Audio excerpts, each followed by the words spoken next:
here at Buzz TV. It's another fun day. It's a Webiview day, but we have Human Fortress all the way from Germany. How you guys doing today? I'm fine, thanks, man. Great catching up with you, brother. We've been waiting for this for a while. In fact, we just got home from Seattle yesterday, so it was one of those, I can't wait for it to be Friday, because I get to talk to you guys. So let's start this thing off. For those guys who don't know who you guys are, who's here with us today? Well, I'm Dirk, the keyboardist of Human Fortress. I'm Gus Monsanto, singer, and this is... I'm Josh. I'm one of the guitar players. and founder of Human Fortress. Yeah, right. Very good. Now, we were lucky enough, got a promo copy of the new CD, and myself, starting to go through this thing, it seems like track 2 is the one that just grabs me right off the bat. Oh, that's great to hear. Wow. You know, with the new album, how was it recording this thing? Was it a simple and easy process, or was this something that took a little bit of time and was more drawn out? Well, it depends, I think. It depends, yeah. For example, Gift of Prophecy took us a while. We had that great intro, this instrumental intro, and didn't have a song for it. So, as it was a bit more complex, and we wanted to realize more parts, more themes into this song. Yeah. And yeah, it took quite a while. Very long. 3 weekends, I think. We spent only for this song. Yeah. I think you can hear it.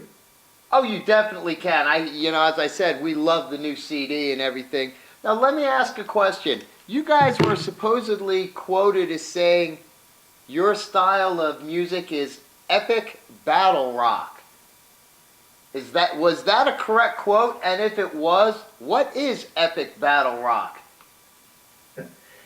I remember when we produced the first album, our producer Tommy Newton said, you're playing epic melodic battle metal. And that's quite funny because it's something he created, yeah. Okay, because I saw that somewhere and I said, okay, I could kind of get it listening to some stuff, but exactly what might that be? And now I understand. With this being obviously not the first CD you guys have, is the process with the band, writing music, a lot easier now? Or is it still pretty much the same process you guys always went through when it comes to writing? Well, in case of writing, it was much easier because the great Monsanto is joined us the second time now for the second album. It's my second album as a singer of the band. So now the writing was much... the writing was really appropriate for my voice on the previous record, but this one was like fucking custom made, you know. There you go. And it makes it, I guess, that much easier when you're doing everything for yourself versus trying to fit into another place, so to speak. I agree. Now, well, I mean, Gus made a great job in Reddit Land and coming into the band as a new singer, and he adopted superb. But these songs are really special and tailored for Gus Monsanto. Yeah. And, you know, they sound great. Really quick, besides the normal places, iTunes, CD Baby, we know this thing's dropping. Where else are they going to find it? Will they find it on the band's website itself? Well, we have our videos on our website. Right. So you can access them in the media part. Yeah, for example, yeah. It's human-fortress.de. We're going to have a link down here because I know they won't remember that because I won't remember that just with the minus. But you guys will be a link right down here so you can get right to their site. Yeah, but you can find much more on YouTube. Yeah. Also, full concert, for example, we recorded in Woensdorp, which is close to Hanover, where we live. Very nice. And again, just go to, you know, if you're on YouTube, do that search for Human Fortress or hit the link right down here and it'll bring you right there. Now, speaking of live shows, Anything in the near future that Human Fortress is going to be out there and they're going to see you? Well, actually, the band was on hiatus for a while, so that's actually the second album in this comeback, and now it's a good time to start thinking of taking this amazing music we've been working on live. We want to take it to the stages all over. So we're really looking forward to, we're trying to hook up with some concert promoters and booking agents and see what we can come up with. Well, it seems like your part of the world is now the part of the world for rock and roll. It seems like you guys have the best crowds. They truly love the music, and they're going insane, where in America, I don't know what happened to our huge, monstrous crowds. They kind of went away. Well, I was surprised as we did the interviews for Redland. Many of the interviews told us that in America there are not many festivals, not that so big festivals, and we have Wacken, we have Hurricane, we have Rock am Ring, we have so many festivals. Bang Your Head. Bang Your Head and stuff, yeah. So there's something going on in Germany, yeah, where you can bang your head. Yeah. Well, and it's all over Europe from what I see. It's just, in America, it got weird. I don't know if it was just corporate. I know it's really hard to make a living in music, but a lot of fans aren't coming out to shows anymore, and that's the thing. It's really getting people to support the music.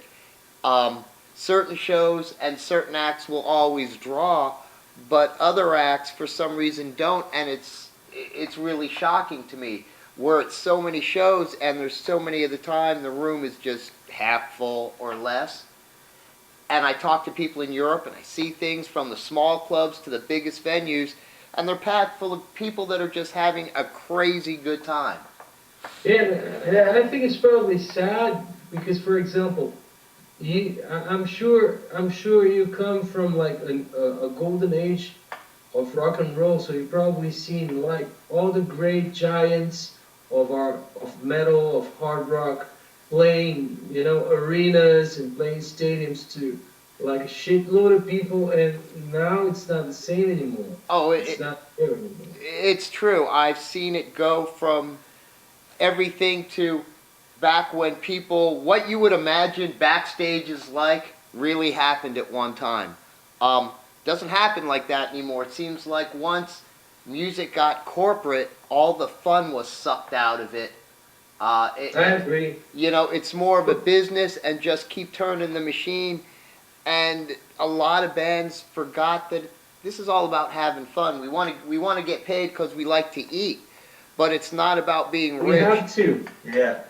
But it was never about being rich or quote unquote being famous. It's you did what you did because you loved it and had fun doing it. And it just seems the rest of the world still gets it, and the kids love it, and they're out there supporting it, having a good time. And here, I don't know, either that or music just got so fragmented, and quote unquote mass media shoves so much garbage down your throat. I think a lot of the younger kids don't know because they're spoon-fed this crap. Yeah. And furthermore, I think that people don't know about the financial risk while going on tour. Oh, it's a tough one. You're lucky to make gas money It's to a the tough next one. show. You have kind of risk if you don't have full shows that you go broke with that. Yeah. And what you have to know, if you would like to play on bigger festivals like Wacken or Bang Your Head, the bands have to pay to play there, and that's really sick. I mean. And the same thing is when you go on a support tour with a bigger act, you actually have to pay for your support slot, so you can join that tour and have the majorities of the costs. Yeah. That's a real problem nowadays, and that doesn't make things easier. I'm still waiting for the billionaire that likes us and wants to sponsor the Human Fortress thing. There you go. I understand that. So let me ask you a question. Is Human Fortress sponsored in any way? Do you guys have any endorsements or any sponsorships that we want to give some love to? No, not at all. No, our drummer, Apostolos Sayos, has an endorsement with Pace. Oh yeah, that's true. Yeah. So there we go. Apart from that, I'd like to thank all the crowdfunders who contributed to our crowdfunding campaign, and yeah, all the backers. Thanks a lot. You helped us a lot producing the Thieves of the Night album at all. That's great. I mean, that's really cool that you could get a crowdfunding campaign and have your fans help you out when you need it. So we definitely want to give a lot of love to the fans that did that. And again, we want to say, hey, Pace, thank you guys. You did a great job here as well. So hey, couple quick questions. One, because it's time to have some fun. I like doing weird stuff. We have a little game we call Roll the Bones. I have let's see, here's your camera. I have a 30-sided dice, and we have 30 pre-selected questions that go with this 30-sided dice. Let me pull those up. And there are those. You guys up for playing around? Usually we do this live, but I've been doing it on these Skype interviews. The only question we won't play with is 20, because if you've seen this game, if I roll a 20, I pull out a breathalyzer. But I can't put that in the monitor today, so we'll skip challenge 20, or question 20. But if you're up for playing, I'm good too. Let's go for it. Okay, let's do this. Okay, let's start from your right to left. And the first magical number is 23, and 23 is... Do you fold or crinkle your toilet paper?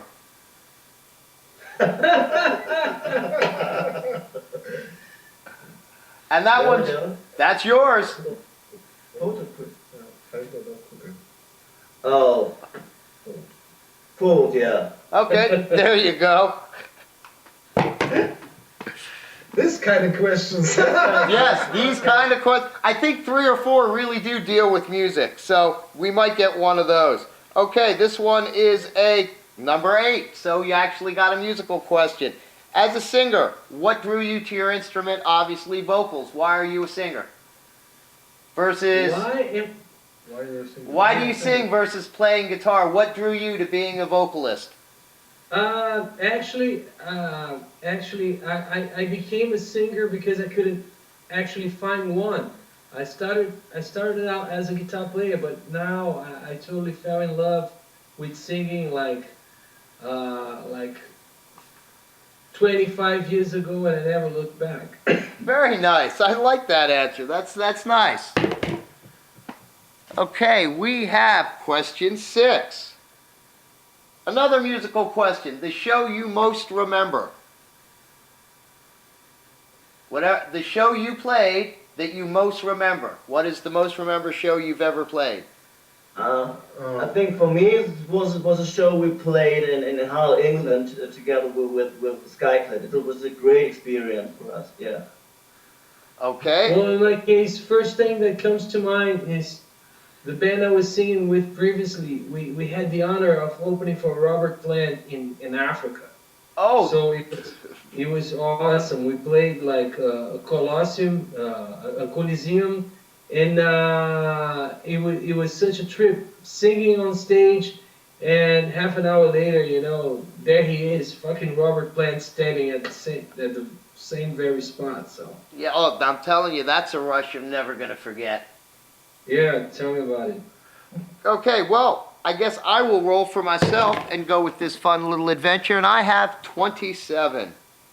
27 is, what did I have for breakfast today? Oh, that's simple. The same thing I have for breakfast every day. Isn't this strange how this works out?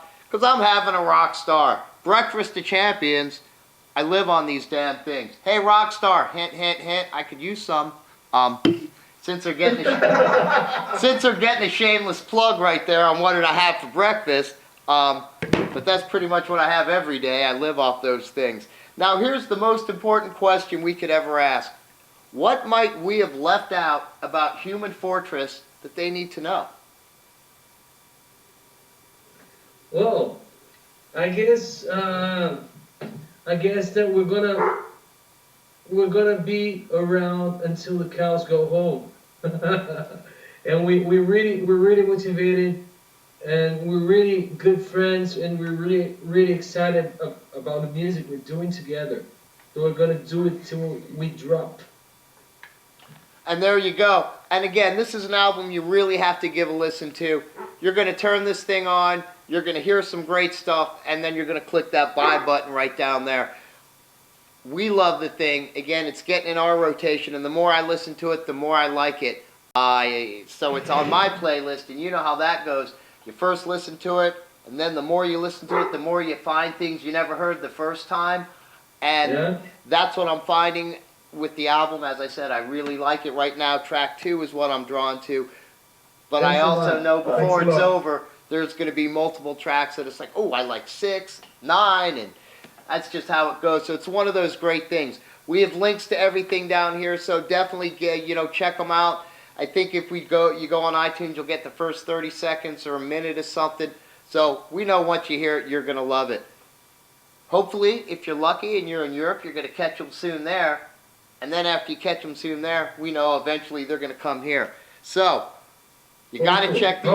Well, it just starts, that ball has to start rolling somewhere, and it's all with the fans. So we know once you start getting live out there, it's only going to work its way over here.